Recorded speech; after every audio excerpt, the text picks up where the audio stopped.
A young man's relationship is tested when his girlfriend's best friend and her family blur the lines of loyalty. Will he find the strength to break free and reclaim his happiness? Part 1. A confusing weekend. I know this sounds strange, but I need to share my story because I feel lost and confused. So here I am, posting on an alt account so that no one I know can find it. I'm a 22-year-old guy, and my girlfriend, who is also 22, and I have been together for almost 2 years. We met during Freshers Week at university, where we discovered that we were studying the same course. Overall, our relationship has been smooth sailing with hardly any arguments until now. The only hiccup in our romance has been with her boy best friend, Alex, who's 23. He's been in the picture longer than I have, knowing my girlfriend for about 4 years from high school. At first, I didn't mind him too much, but then he started making snarky comments about my appearance and accent. For context, I'm not a bad-looking guy. I'm 5'10" with a decent build from working out for the last 6 months. I have good facial features, but Alex has taken jabs at things like my eyebrows, my messy hair, and my Slavic accent. Most of the time, my girlfriend stands up for me, but there have been moments when she laughs along with Alex, especially when he pokes fun at my accent. This really gets under my skin because I struggle to learn English and fit in after moving here. I've brought it up to her multiple times, and while she apologizes, she doesn't seem to change her behavior. The tipping point came during a recent visit to her grandparents' house. This was my first time meeting them, and I was nervous but excited. When her grandmother opened the door, she gave me a hug and then confusingly called me Alex. I corrected her, thinking it was just a slip of the memory, but she insisted it was right. The whole evening was awkward, with both grandparents repeatedly mistaking me for Alex. I asked my girlfriend afterward why this was happening, and she snapped at me, saying they had memory issues. I couldn't shake the feeling that there was more to it. As I lay awake that night, I overheard my girlfriend talking to her grandmother about Alex, and it became clear that she had intended to bring him instead of me. My heart sank. I confronted her about it, but she blew up at me again, insisting I didn't understand her relationship with Alex. I felt like I was losing her, and I couldn't figure out why she wouldn't just be honest with me. Would I be the bad guy if I decided to break up with her? I was at a crossroads, and the confusion was eating away at me. The next day, I knew I had to talk to her. Part 2. The breaking point. After days of tension, I decided it was time to confront my girlfriend about everything. I was anxious but knew I had to get to the bottom of this. She asked me to pick her up after work, which was the first time she reached out to me in days. As I drove to her bakery, I sensed something was off. Her coworkers were giving me strange looks, but I brushed it off. When she got in the car, she seemed distant. I suggested we talk about what had been happening, but she insisted we just drive to Alex's place for a gathering. My irritation flared up. I told her we needed to address the elephant in the room first.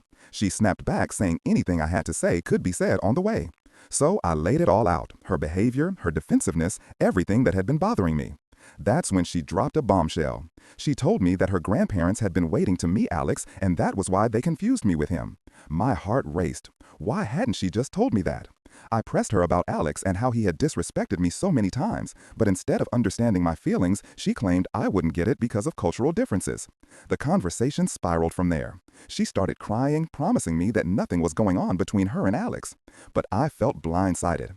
She eventually admitted that Alex had been pressuring her to leave me for months, saying she deserved better.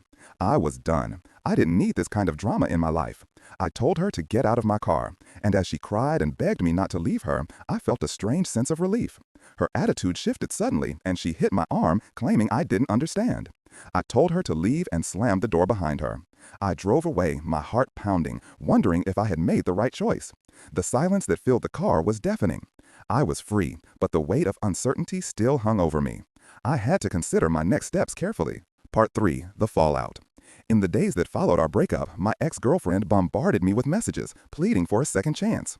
It was surreal. I felt numb and confused about everything that had happened. Why would she want to get back together after telling our friends I was controlling and toxic? I put my phone on Do Not Disturb, needing space to process it all. My friends reached out to me, concerned about what had gone down between us. They had noticed her behavior and were quick to support me. After sharing my side of the story with them, they admitted they had always found her relationship with Alex a bit strange. It was comforting to have their support, but I couldn't shake the feeling of betrayal from her actions. The day before Halloween, I received a text from my ex asking to collect her belongings from my apartment. I agreed, but I was anxious about how it would all play out. I asked my roommate to be there as a precaution. When she arrived, it was awkward but uneventful. She packed her things without a word, and I felt a strange mix of relief and sadness wash over me. That night, I decided to attend a Halloween party with friends. I needed a distraction, and I was excited to let loose and celebrate. I dressed up as a character from Elden Ring, feeling good about myself. But as the night progressed, I noticed my ex and Alex had arrived together, both in matching costumes. It hit me like a ton of bricks. My heart raced as I tried to enjoy the party, but I couldn't shake the feeling of unease. I overheard Alex approach me, insisting he wanted to talk. I firmly told him no, but he wouldn't back down. I could see my ex watching from a distance, and I felt a knot tighten in my stomach. This was not how I wanted my night to go.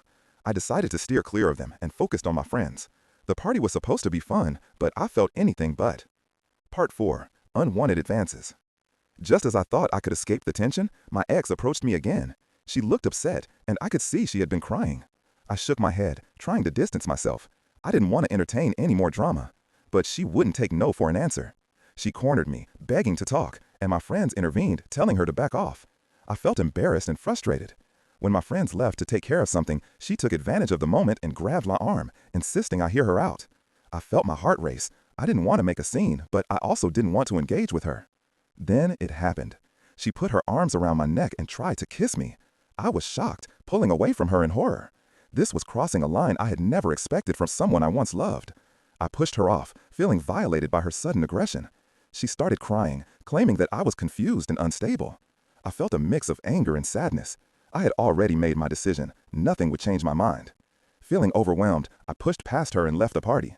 As I sat in the taxi heading home, I couldn't help but feel a wave of emotions crash over me. I was scared and shaken by what had just happened. I wanted to shake off the events of the night, but the hurt lingered. I decided I needed to keep my distance and focus on healing. Part 5. A New Chapter. The days following the Halloween party were a whirlwind of emotions. I kept receiving texts from my ex, apologizing and trying to convince me that things could work out between us.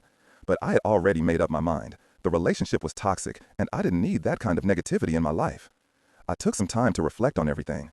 I reached out to my friends for support and shared the text messages my ex had sent me.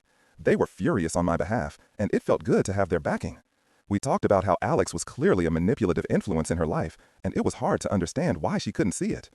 As Halloween passed, I found solace in my routine and the company of my cats.